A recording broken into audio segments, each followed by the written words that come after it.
Merci de nous rejoindre. Voici l'actualité de ce mercredi 23 octobre 2019.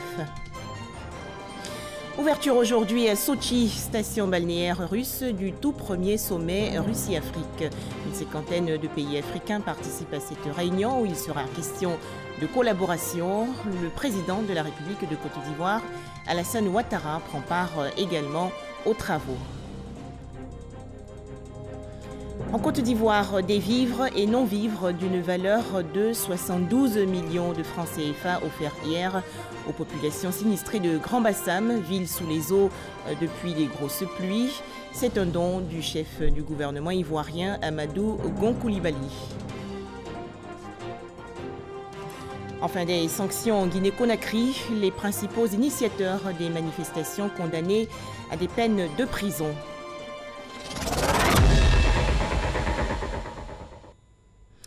Bonjour à tous. 2 jours de discussion à Sochi sur des thèmes allant des technologies nucléaires au service du développement de l'Afrique, aux minerais africains au profit des peuples d'Afrique. Le tout premier sommet Russie-Afrique s'est ouvert aujourd'hui. Il s'agit de renforcer la coopération entre les pays africains et la Russie. La Côte d'Ivoire est représentée par son président de la République, Alassane Ouattara. Pour en parler, Jérôme Kofi Abola. La nuit déjà sur Sochi, lorsque le président de la République de Côte d'Ivoire y arrive ce mardi pour sa participation au tout premier sommet Russie-Afrique, n'empêche que sur son visage, à sa descente d'avion en compagnie de son épouse Dominique Ouattara, la joie est nettement visible. Le président Alassane Ouattara se félicitant d'être le premier chef d'État ivoirien à se rendre en Russie. C'est un grand événement pour bien sûr le continent africain, d'avoir cette rencontre avec la Fédération de Russie et le premier sommet Russie-Afrique. Et nous avons beaucoup de choses à échanger. Et moi, je suis heureux d'être là. Je suis le premier chef d'État de Côte d'Ivoire à effectuer une visite en Russie. Cela montre la dynamique de notre diplomatie et notre volonté de diversifier nos relations et de faire en sorte que tous les pays membres du Conseil de sécurité, les pays membres permanents du Conseil doivent avoir l'attention de la Côte d'Ivoire, puisque nous-mêmes, nous sommes au Conseil de sécurité. Donc, je suis très heureux d'être là. Une rencontre des grands défis, c'est ainsi que se définit le sommet de Sochi. Comme indiqué par le président Alassane Ouattara, la question de la sécurité au développement en vue de l'instauration d'une paix durable y sera prédominante. Outre sa participation à cette rencontre, le président de la République de Côte d'Ivoire aura des entretiens avec plusieurs personnalités, notamment certains de ses homologues présents à Sochi. Avant le sommet Russie-Afrique, le président de la République de Côte d'Ivoire a séjourné au Japon. Alassane Ouattara a participé aux festivités marquant l'intronisation du nouvel empereur nippon Naruhito. Les temps forts de cette cérémonie avec Abiba Dambélé-Saoué et Awa Touré.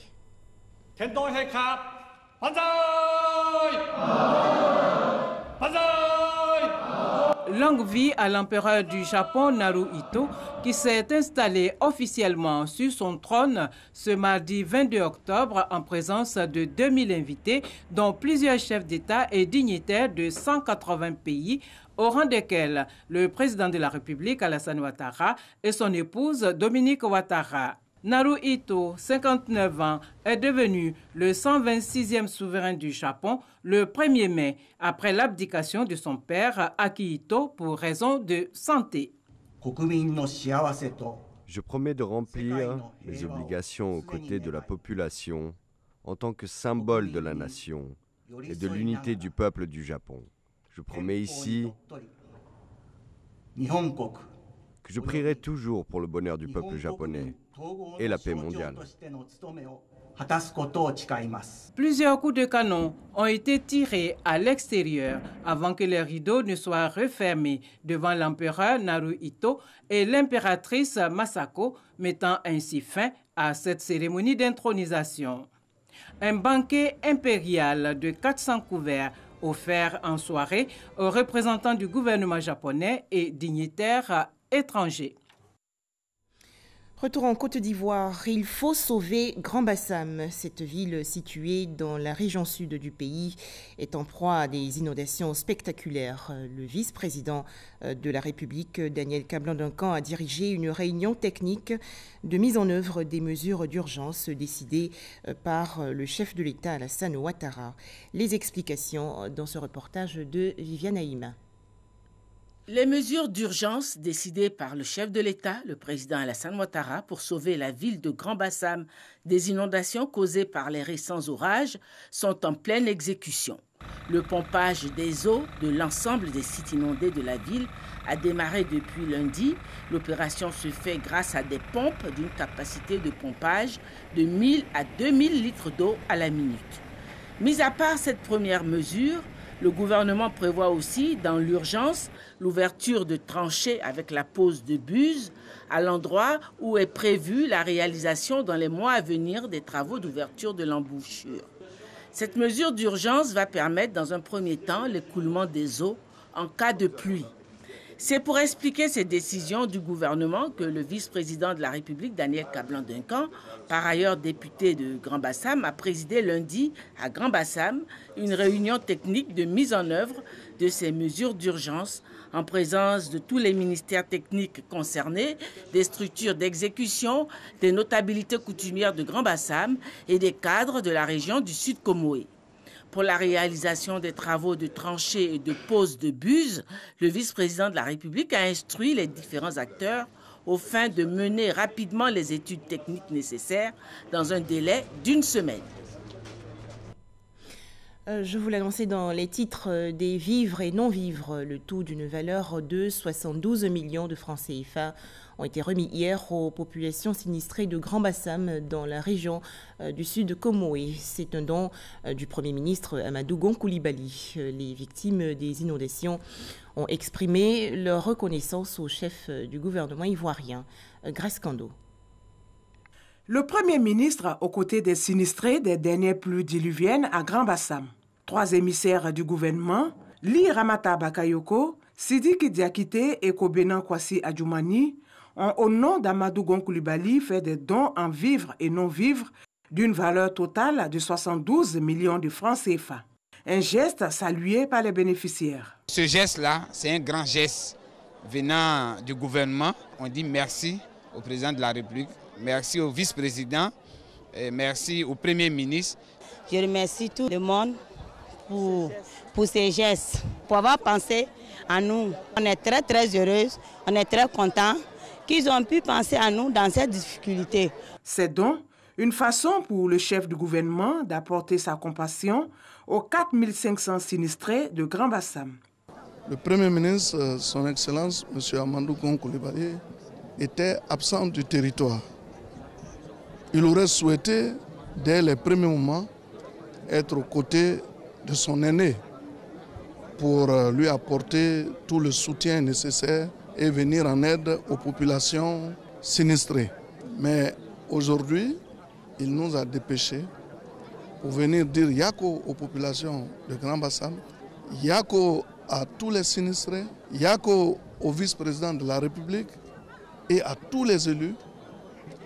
Nous sommes donc venus faire des dons au nom du Premier ministre. Nous sommes ici pour soutenir les populations de Grand-Bassam.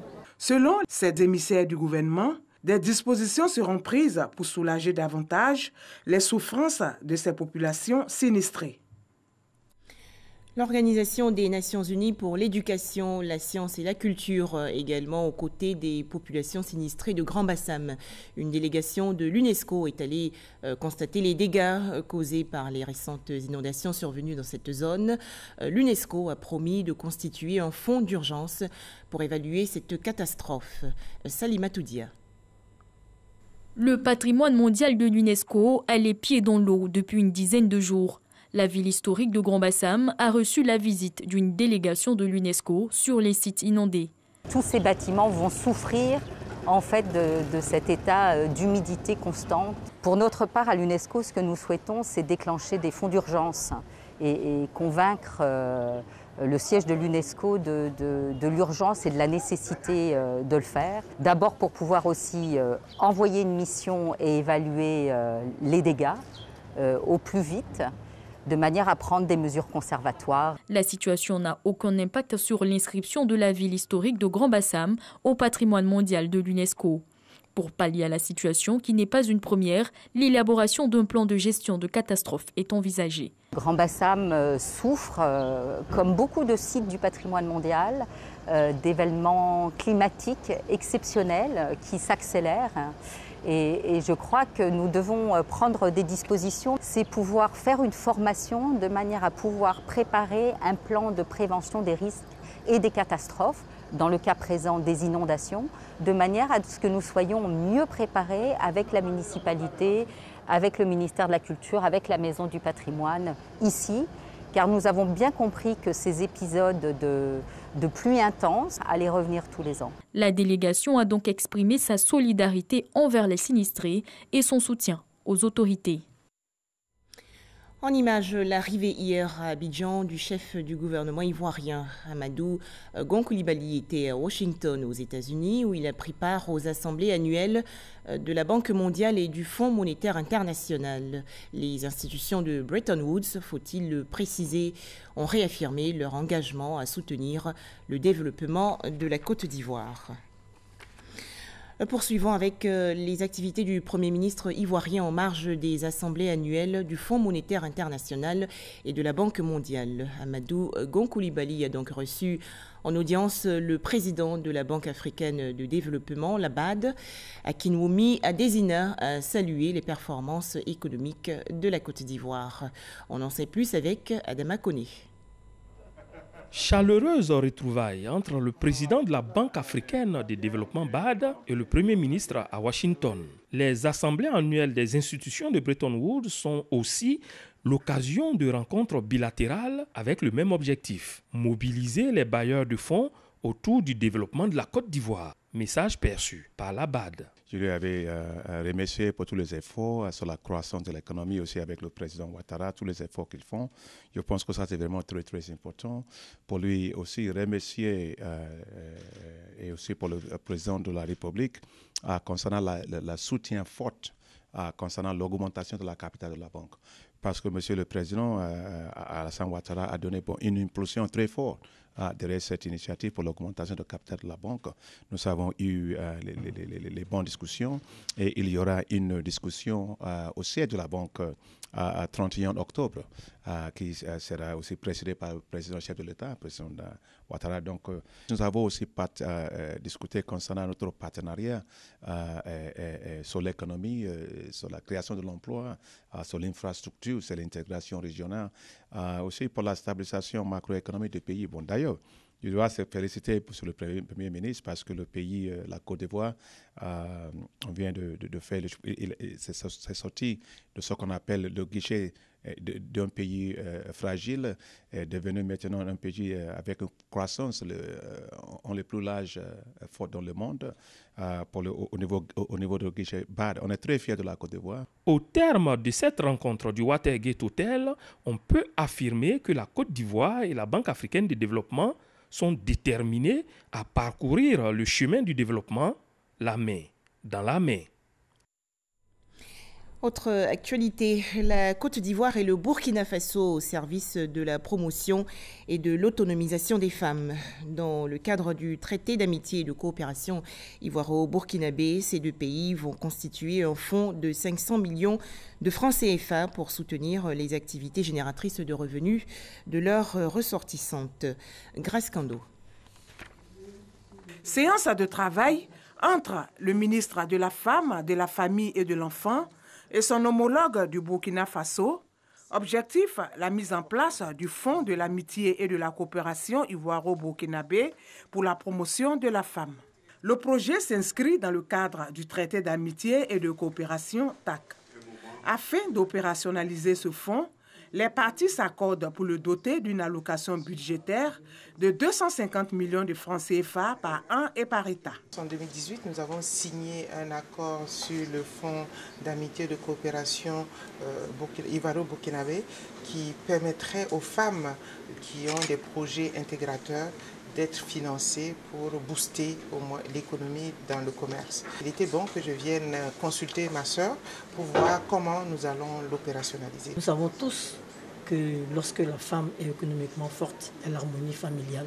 Ça contribue à cette harmonie familiale, ça contribue à une meilleure scolarisation des enfants, notamment des filles. Et ça réduit le nombre d'enfants dans les rues.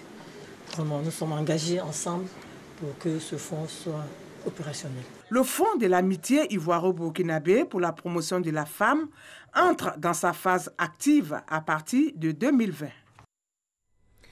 Santé. 11 pays, dont la Côte d'Ivoire, se mobilisent contre le VIH-Sida. Leurs représentants ont participé récemment à Abidjan à une rencontre dénommée Learning Event. Objectif, présenter les avancées de leur stratégie de lutte contre le sida. Serge Collier. Comment améliorer la qualité de vie des personnes vivant avec le VIH en Afrique de l'Ouest? La question est au centre de cette rencontre entre les acteurs de la lutte contre le sida. Après 3 années d'activité, la Coalition internationale pour la préparation au traitement en Afrique de l'Ouest, ITPC West Africa, est venue présenter son travail aux partenaires afin de mobiliser davantage d'énergie autour de la lutte contre le sida. Nous croyons fortement au sein de ITPC que seuls nous ne pouvons rien faire. C'est pourquoi nous pensons qu'il faut associer d'autres. Il faut ouvrir la réflexion sur ce que nous faisons nous-mêmes, mais également permettre à d'autres de voir ce que nous faisons pour y contribuer de manière efficace. Parce qu'au bout du compte, tous ces acteurs que j'ai cités recherchent une seule chose, la qualité de vie des personnes vivant avec le VIH en Afrique de l'Ouest. Qualité de vie des personnes vivant avec le VIH, accès facile aux soins, 2 termes clés inscrits dans les activités du projet dit Observatoire régional communautaire sur le traitement en Afrique de l'Ouest. Nous saluons l'avènement de cet observatoire qui permet de booster l'action communautaire au niveau de la prise en charge des pathologies et principalement du VIH. Ce que nous attendons, c'est que justement que ces conclusions-là permettent à mettre en place un mécanisme qui permet de suivre l'implication des communautés dans la prise en charge. L'Observatoire régional communautaire sur les traitements en Afrique de l'Ouest couvre 11 pays, dont la Côte d'Ivoire. Il est financé par le Fonds mondial et Expertise France. En plus des réseaux de personnes vivant avec le VIH et l'ONU-SIDA, il faut noter la présence du ministère ivoirien de l'économie et des finances. Un tout autre sujet à présent, la modification de l'article fixant les règles d'acquisition de la propriété des terrains urbains a été adoptée hier à l'unanimité par les députés de la commission chargée des affaires financières et économiques. Les explications de Cheikh Koné. Le secteur privé demeure le moteur de la croissance économique. Malheureusement, la formation n'est pas toujours en adéquation avec l'offre du marché de l'emploi. À travers la construction de ce centre de formation, il s'agit de replacer le secteur privé au cœur de la gouvernance et la gestion des centres de formation professionnelle. Aujourd'hui, en Côte d'Ivoire, pour permettre un développement économique soutenu, les entreprises ont besoin de trouver de la main-d'œuvre qualifiée qui répond à leurs besoins pour pouvoir conduire efficacement leurs projets. Ce modèle vise cet objectif de pouvoir donc accompagner le secteur privé en étant capable de développer les compétences qui répondent à leurs besoins. Ces centres, et c'est bien l'innovation, seront pilotés par le secteur privé afin donc de permanemment répondre à ce que sont leurs besoins en ressources humaines. Au total, 4 centres de formation soumis au même principe de gouvernance sortiront de terre pour un financement de plus de 18 milliards de francs CFA. Le groupement ivoirien du bâtiment et des travaux publics GIBTP a été désigné après un long processus de sélection pour le premier centre professionnel à Dabou. Nous avons déjà observé que notre personnel n'a pas forcément les bonnes capacités à performer comme nous le voudrions pour la compétence et les concurrences de nos entreprises.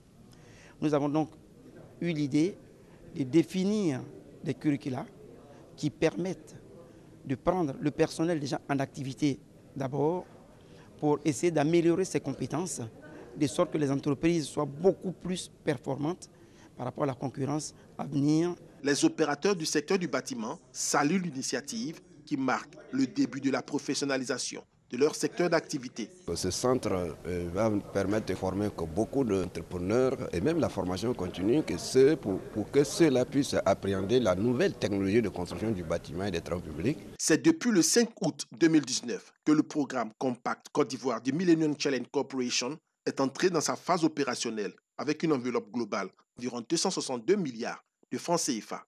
La construction des centres de formation entre dans le cadre du projet Compétences pour l'employabilité et la productivité du Compact Côte d'Ivoire. Fin de stage pour 77 officiers de la gendarmerie nationale. Ils ont donc reçu hier leur diplôme. C'était lors d'une cérémonie à l'école de gendarmerie de Cocody. Cette formation qui s'est déroulée du 6 mai au 13 septembre dernier à Torogué, dans le centre-ouest du pays, a porté sur les violences basées sur le genre, les droits et libertés publiques. Moussa Konaté. La première promotion du cours des commandants des unités de la gendarmerie comptait 80 officiers. Après 19 semaines de formation du 6 mai au 13 septembre 2019 à l'école de gendarmerie de Torogué, 77 stagiaires reçoivent leur diplôme en présence du général Lassina Doumbia, chef d'état-major général des armées. Ce premier cours des commandants d'unité de gendarmerie a été possible grâce au leadership et à la vision du commandant supérieur de la gendarmerie nationale. Et il marque une véritable innovation dans le système de formation continue des officiers de gendarmerie nationale. Nous pouvons même dire que c'est un réel changement de paradigme. Des officiers bien outillés pour une prestation de qualité au service des populations. Selon le commandant supérieur de la gendarmerie, le cours des commandants des unités de la gendarmerie vise un meilleur perfectionnement des officiers. Il nous est apparu nécessaire d'ajouter au module de l'EFA les spécificités du métier d'officier de gendarmerie que sont entre autres le maintien de l'ordre, la police judiciaire, la criminalistique, l'étude du criminel, du crime, de l'environnement du crime, la police de proximité, le renseignement et l'administration d'une unité de gendarmerie nationale. La mise en place d'un cours des commandants d'unité de gendarmerie s'est donc avérée plus que nécessaire. Il aura ainsi permis d'inculquer à 77 officiers les connaissances spécifiques au métier d'officier de gendarmerie nationale. Le général Alexandre Apalo Touré a également exhorté l'ensemble des forces de l'ordre à prôner l'union et la solidarité. Dans l'actualité également, la célébration de la journée internationale du contrôleur aérien. C'est une initiative de la Fédération internationale des associations de contrôleurs. En Côte d'Ivoire, les festivités officielles se sont déroulées à Yamoussoukro, dans la région centre du pays. Les détails, Kader Sogodogo de RTI Bouaké.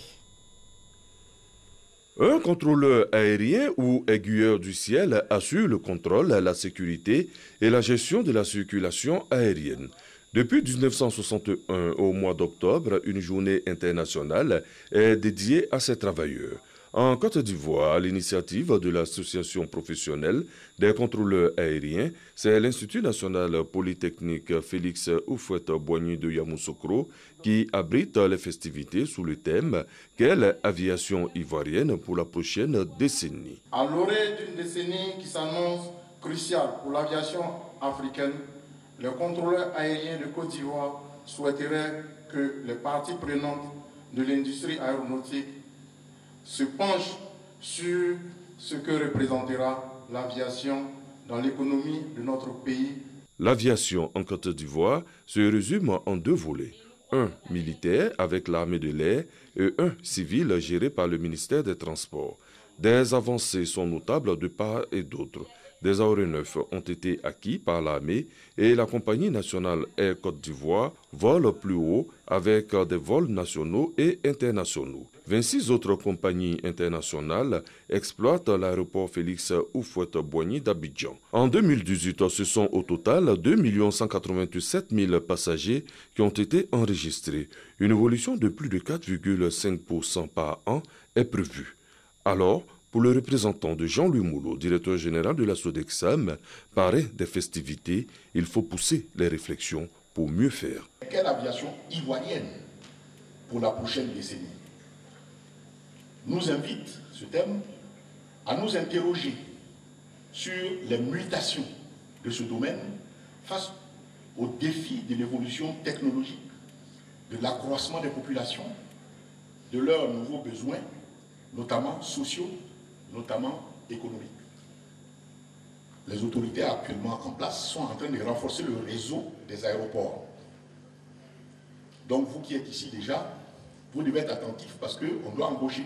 Des stands pour se familiariser avec le monde de l'aéronautique ont permis aux visiteurs, dont de nombreux étudiants de l'Institut national polytechnique Félix Houphouët-Boigny, de se faire une idée des nouveautés dans le domaine.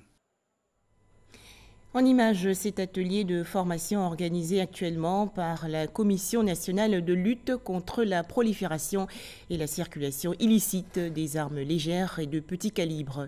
Il s'agit d'élaborer le rapport annuel sur les exportations et importations d'armes classiques. Cette activité s'inscrit dans le cadre du programme de l'Union européenne de sensibilisation au traité sur le commerce des armes. Partons à présent dans la région centre-ouest du pays. Plus de 400 tables-bancs et 3000 kits scolaires ont été offerts il y a quelques jours aux jeunes écoliers de Saint-Fra. Ce don s'inscrit dans le cadre du programme social du gouvernement ivoirien. Soro Corona de RTI Bouaké. Lycée moderne Henri Konan Bédié de Saint-Fra. Les élèves sont obligés de se disposer 3 par table-banc pour recevoir le savoir. Situation identique dans les autres établissements secondaires de la ville. Triste constat. Des enfants qui sont assis sur le côté, on ne sait pas comment ils vont faire, n'est-ce pas, pour copier ce qui est donné au tableau. C'est difficile, n'est-ce pas, de passer entre les bancs pour vérifier la trace écrite des élèves. Pour faire face à ce manque criant de tables-bancs dans les écoles ivoiriennes, des milliers de tables-bancs sont distribués à travers le pays. Le département de Saint-Fra vient d'en bénéficier. Plus de 400 tables-bancs ont été donc remis à la famille éducative. Ces tables-bancs sont accompagnés de 3000 kits scolaires. C'est la preuve pour nous, élèves de toute la Côte d'Ivoire, que notre avenir préoccupe au plus haut niveau l'État de Côte d'Ivoire. C'est pourquoi, en ce jour mémorable, je voudrais transmettre à son Excellence, Monsieur le Président de la République, la grande joie qui nous anime et surtout notre gratitude. Des actions qui s'inscrivent dans le cadre de la mise en œuvre du programme social du gouvernement. Au nom de la ministre Kandia Kamara, Epiphane Zorobi, secrétaire d'État au renforcement des capacités, a appelé les parents d'élèves, les enseignants et les élèves à accompagner les efforts du gouvernement pour une école de qualité. Le COJES est aujourd'hui un partenaire privilégié auprès de l'État et co-responsable de toutes les initiatives qui se prennent. À l'endroit de nos enfants, qu'ils sachent que le gouvernement travaille pour eux, qu'ils sachent que l'un des piliers de la réussite à l'école, c'est respecter l'école, respecter le personnel d'encadrement, respecter le calendrier scolaire. Pour cette rentrée scolaire 2019-2020, ce sont 250 000 tables-bancs pour une valeur de 6,6 milliards de francs CFA et environ 4 300 000 kits scolaires pour un montant de 10 milliards de francs CFA qui seront distribués dans le pays. Culture avec la 9e édition des Awards du mannequinat africain, événement célébré le 19 octobre dernier dans la commune de Cocody. Plusieurs mannequins ivoiriens, africains et autres stylistes ont été récompensés. C'est un reportage de Pacom Didi et Astou Touré. Élégance, glamour, strass et paillettes au rendez-vous de cette 9e édition de la Nuit des Awards du mannequinat africain qui a mis en lumière le talent des mannequins africains et ceux de la diaspora. Des mannequins et acteurs de la mode tels que Aïda Ouedraogo, Miss Zawi et Sis Saint-Moïse et bien d'autres reçoivent des distinctions. Je suis très heureuse. Je remercie Fatim Sidibé de m'avoir honorée ainsi que l'Afrique. Cette soirée est absolument une vraie réussite. Placée sous le signe de la maturité, cette 9e édition colorée et rehaussée par la présence remarquée de Samira Baoumia, Second Lady de la République sœur du Ghana, co-marraine de cette cérémonie. Elle a salué les liens séculaires de fraternité qui existent entre les deux pays. Elle a reçu le Grand Prix d'excellence. Marraine au niveau national, Kandia Camara, ministre de l'Éducation nationale, de l'enseignement technique et de la formation professionnelle, a pour sa part reçu le prix spécial de la reconnaissance. Une occasion pour célébrer les meilleurs mannequins ivoiriens et africains, mais surtout qui est une occasion pour célébrer la mode, pour célébrer tous les acteurs de la mode, mais surtout apporter le soutien du gouvernement. Nous serons toujours aux côtés de tous ceux qui voudront créer un environnement propice à l'employabilité des jeunes. Quelques heures avant cette soirée, Kandia Camara et son invité du jour, la Second Lady du Ghana, ont procédé à l'inauguration de la première école des métiers de la mode et du mannequinat. Un projet pilote qui durera 1 an en attendant l'ouverture très prochaine de l'école. Notre ambition, elle est vraiment de donner des moyens aux mannequins en leur donnant une formation qui va leur permettre de pouvoir vivre vraiment une vie de qualité qu'elles méritent. En leur apprenant le métier de base qu'elles aiment, qui est le mannequinat, mais en plus en les formant dans des métiers de la mode qui sont des dérivés de ce métier qu'elles aiment, qui est le mannequinat. À la fin du projet pilote, cette école, qui est la première du genre en Afrique de l'Ouest, permettra de former des milliers de jeunes. Enfin, un tribunal de Conakry a condamné hier à des peines allant de 6 mois à 1 an de prison ferme les principaux initiateurs des manifestations qui agitent la Guinée depuis une semaine. Ces mouvements de protestation ont fait une dizaine de morts. Et c'est la fin de ce journal. Merci à tous de votre attention.